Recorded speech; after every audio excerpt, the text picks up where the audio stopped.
Aleluia! Hoje é 27 de março, 1 Reis 18. Elias desafia os profetas de Baal, os profetas de Azera, que eram 900. Faz um holocausto e ora ao Senhor dizendo: Senhor, que fique sabido que Tu és o único Senhor nos céus e na terra. E caiu fogo do céu, consumiu o holocausto, consumiu as pedras, lambeu a água que estava na valeta. Depois disso, os profetas de Baal e de Azera foram mortos, porque um homem que andava na presença de Deus se colocou desafiando as obras das trevas e venceu todas as obras do mal. Por quê? Porque era fiel ao Senhor. E você, meu amado, tem vencido todos os levantes do inimigo contra você? Doença, crise, batalha sem fim, dificuldade de todos os jeitos?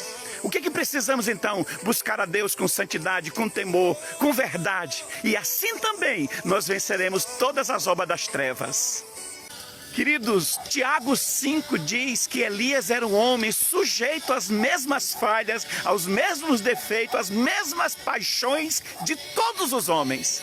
Mas é um homem que se submeteu totalmente a Deus, que buscava a Deus com intensidade.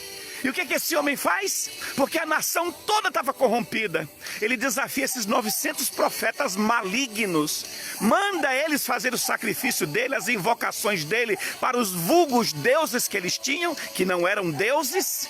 Meu Deus do céu! Aí depois ele diz assim: agora deixa eu fazer a minha parte. O que ele faz em primeiro lugar? Ele restaura o altar de Deus. Hoje o altar somos nós. Ninguém consegue ter relacionamento, vida com Deus, ou unção, ou poder de Deus na vida, se primeiro o altar não estiver completamente restaurado e edificado. O seu está? E qualquer pessoa que você encontrar por aí, que diz ser instrumento, ser profeta, ser um vaso na mão do Senhor e vive na prática do pecado, essa pessoa não está restaurada, ela não pode receber a presença de Deus na vida dela como Deus quer, porque a Bíblia diz que aquele que está em Cristo é uma nova criatura, as coisas velhas já passaram e tudo se fez novo. E observe no texto que tudo é um processo. Depois de restaurar o altar, ele pegou o novilho, cortou em pedaços e colocou sobre o altar. Lembro agora até de Paulo, quando Paulo diz: eu esmurro meu corpo até reduzir ele à escravidão de Cristo. Sabe o que significa isso? É colocar o corpo em obediência, em servir ao Senhor. Eu entendo que é isso. O novilho cortado significa que temos que nos humilhar, nos derramar, estar verdadeiramente, totalmente vulnerável a Deus em santidade, para Ele poder agir em nós. E te digo literalmente, assim como Elias cortou o novilho e botou sobre o altar para ser queimado, enquanto a nossa vida não estiver completamente queimada, purificada, limpa diante de Deus pelo fogo, nós não conseguiremos ser usados como Deus quer. Lembra do que aconteceu com Isaías? Que o anjo tirou uma brasa lá do altar e disse: o teu pecado foi perdoado, a tua iniquidade foi purificada.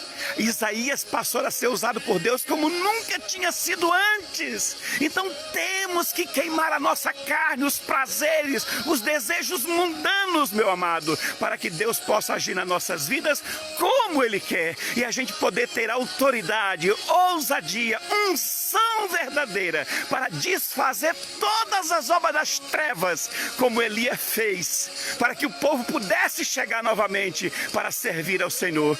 Agora Elias diz para o povo: pegue a água, jogue a água em cima da carne, em cima da lenha, em cima do altar todo, e encharcou o altar e o holocausto.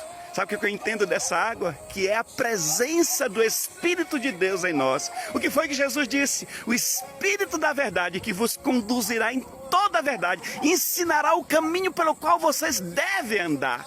Então pensa comigo, essas pessoas que estão andando na prática do pecado, que se dizem líderes, se dizem cristão, elas estão sendo dirigidas pelo Espírito Santo, é isso mesmo? Não, queridos. Estão sendo conduzidos pela sua própria vontade, pelo seu próprio querer, por ações diabólicas, mas não pelo Espírito Santo.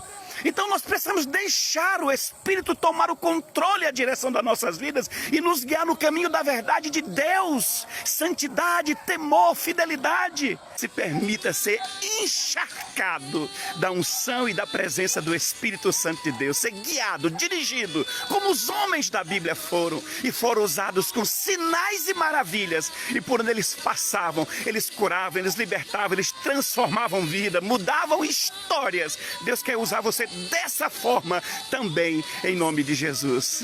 Agora você vê, depois do altar ter sido restaurado, depois da carne ter sido colocada no altar para ser queimada, depois que a água do Espírito veio, aí Elias ora ao Senhor dizendo: agora que todos saibam que só Tu és o Senhor, responde-me, Senhor, responde-me, Senhor. E Deus respondeu. E diz a palavra que Deus fez fogo cair do céu, consumiu o holocausto, consumiu a lenha, o altar, e lambeu a água que estava na valeta. Meu Deus do céu! E diz a palavra que todo mundo viu que Deus era Deus na vida de Elias. Todos os profetas de Baal de Azera, 900 profetas malignos foram mortos por causa do desafio com um homem de Deus.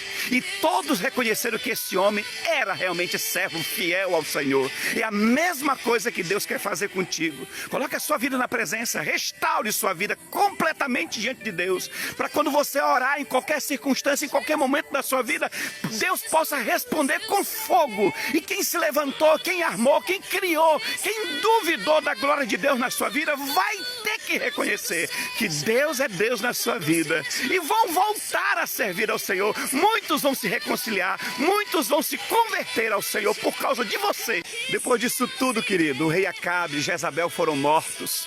A ação diabólica maligna foi tirada de Israel. O povo voltou a adorar a Deus, reconheceram que só o Senhor é Deus e só Ele responde com fogo. Assim será na sua vida, na sua casa, na sua família, no seu trabalho. Todo mundo vai ter que reconhecer que Deus é Deus e não há outro, e vão se voltar para servir ao Senhor por intermédio da sua vida, querido. E Deus poderá mudar qualquer coisa, qualquer circunstância, mediante a sua vida no altar de Deus, na presença de Deus, porque Deus sempre responde para aqueles que são fiéis a Ele, para aqueles que o buscam de todo o seu coração. Em nome de Jesus, Deus quer te usar com sinais e maravilhas sobre a terra. Deus quer mudar qualquer coisa no seu ministério, na família, na vida financeira, emocional, sentimental, por causa da presença e do poder de Deus em você.